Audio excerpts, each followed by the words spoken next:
everyone, ito po si Charching ng Succulent Davao and welcome sa ating YouTube channel.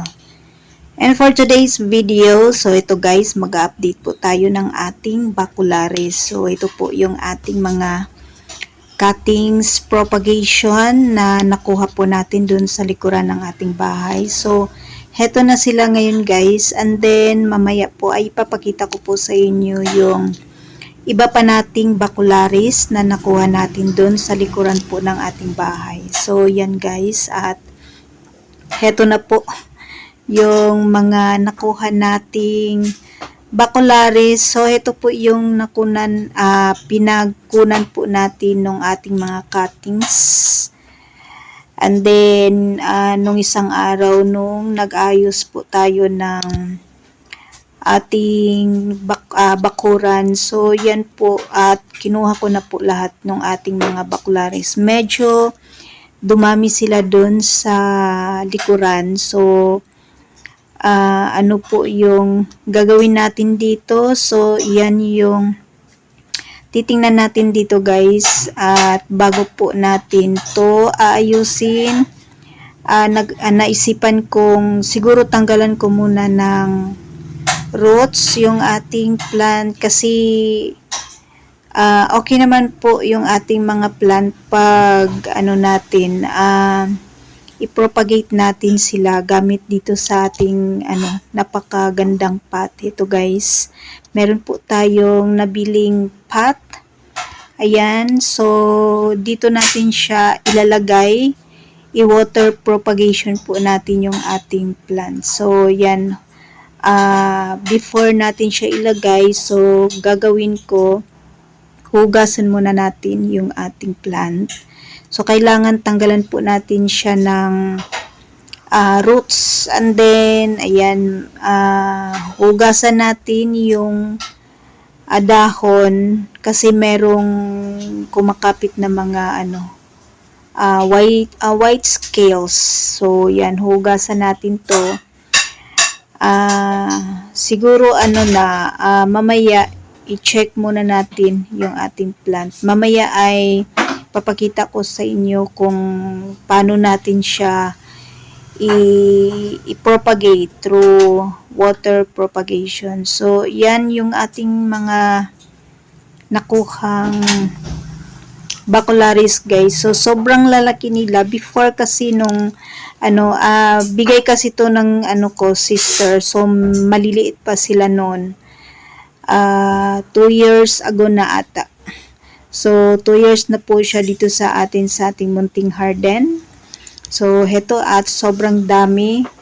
Nung tinanim ko sila doon sa likuran, isang puno lang guys. Maliit na lang siya. Maliit na puno. So ngayon dumami sila. And then, tumaas ng tumaas. So, ito at sobrang dami ng nakuha nating puno. Puno na ba ito? Yan, daming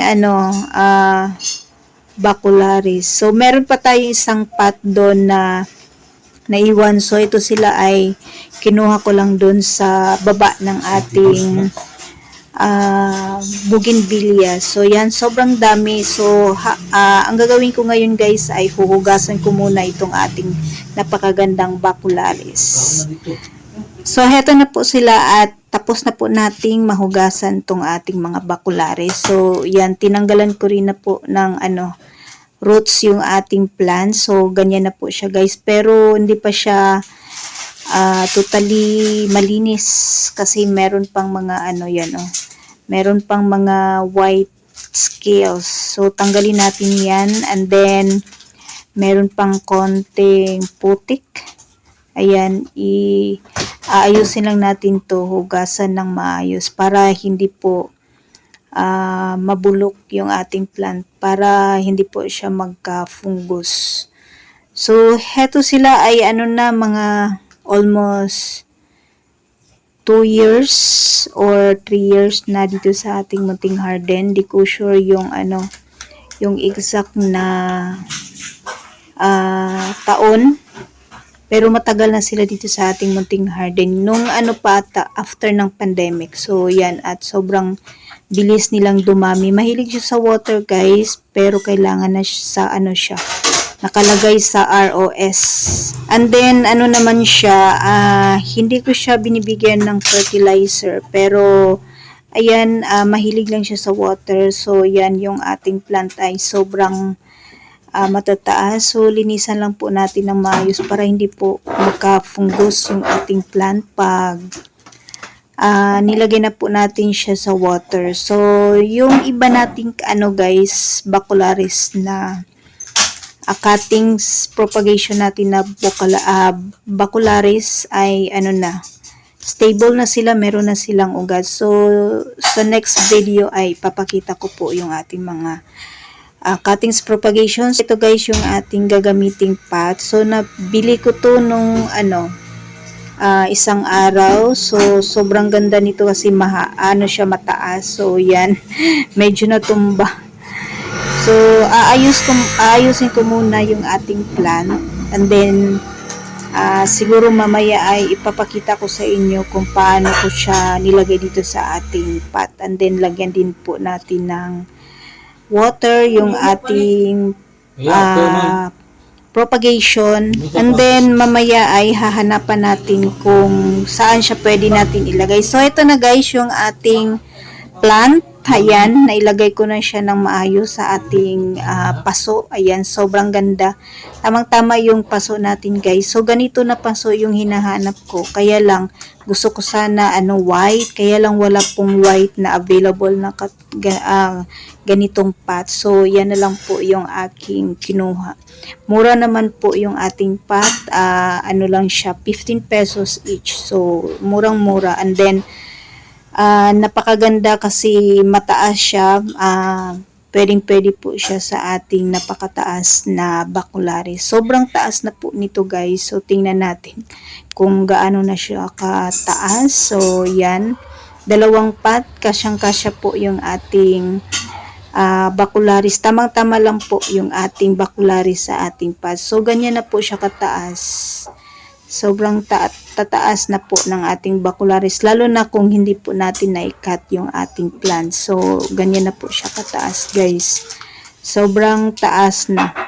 And then mamaya ay try kong i-cut yung matataas na dahon. So yung ating plant ay tamang-tama lang po siya sa ating pot. So nilagyan ko na rin po ng water yung ating halaman.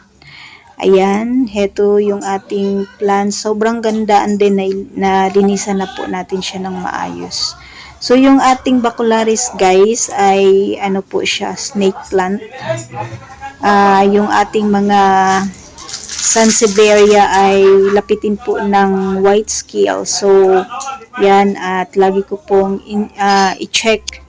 Lagi po nating i-check yung ating plant kasi yung white scales po yung umaatake sa kanya. So yan guys yung ating napakagandang plant na nakuha po natin dun sa ating likuran. So yan ang update sa ating napakagandang bacularis dito sa ating munting garden. So pinag-isipan ko pa kung saan ko ilagay itong ating bacularis. So tingnan natin kung saan siya pwede dito sa ating garden kasi sobrang taas na po nitong ating plant.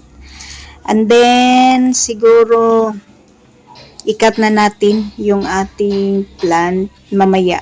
So yan guys yung update, and then siguro sa susunod na buwan ay mag-update din tayo dito sa ating napakagandang bacularis. So ikat ko lang tong mga dry sa ayan, i-cut natin yung mga dry na portion para hindi po